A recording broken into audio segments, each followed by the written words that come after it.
So I'll tell you a funny story. I used to work with Adam Nash at LinkedIn. So not closely. He used to sit two desks away from me. We weren't on the same team, but Adam Nash is, he's a pretty big product management guy. I actually, funny enough, I sat with his dad on a board, it's all other story. But Adam Nash, when he left LinkedIn, said one of the most fascinating things I've ever heard. He said the dirty secret of product management is that nobody reports to a product manager. And that really resonated with me because product management, in a way, is very much about the fact that you're leading without necessarily having the authority to lead the people.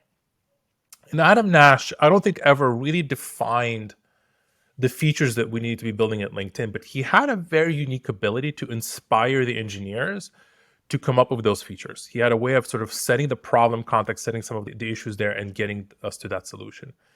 And Jeff Weiner at the time had the insight of really we should be running these hackathons, which we did, which essentially allowed us as engineers to just sort of prototype an idea, throw it against the wall, and then present it to the whole company and see what sticks. And I think the point there being is that as an engineer, you're pretty close to the technology. You know what's the limiting elements. Product managers, if you're not close to the technology, you can come up with the most beautiful presentation, but if it's not buildable, it's not buildable. Or if it's going to take 10 years to boil the ocean, it's not going to happen. Engineers are pretty close, and so they have a good feel for what's there. Where did it begin to shift? I don't think it ever shifted. I think it's very much depends on the culture of the organization.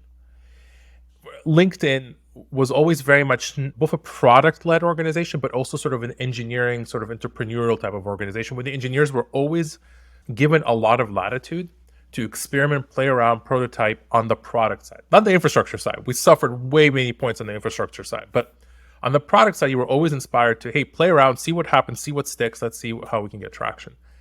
Google, on the other hand, is like a very, very product-led organization in the sense that it's like, product management but by PowerPoint or by slides. That's how I would describe Google. So effectively, if you can't craft an exceptionally designed slide presentation, you're not going to get it shipped. Like, it's just not going to happen.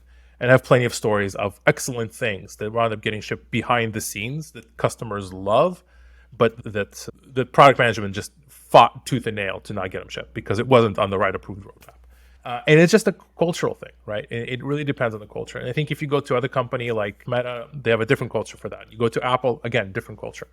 I think it really depends on the corporate culture. And I think you need to find the one that works best for you. If you're not necessarily what I would say is sort of like a creative type as an engineer, you're just like, hey, I just want to have my task list. I want to run with it and just build on it.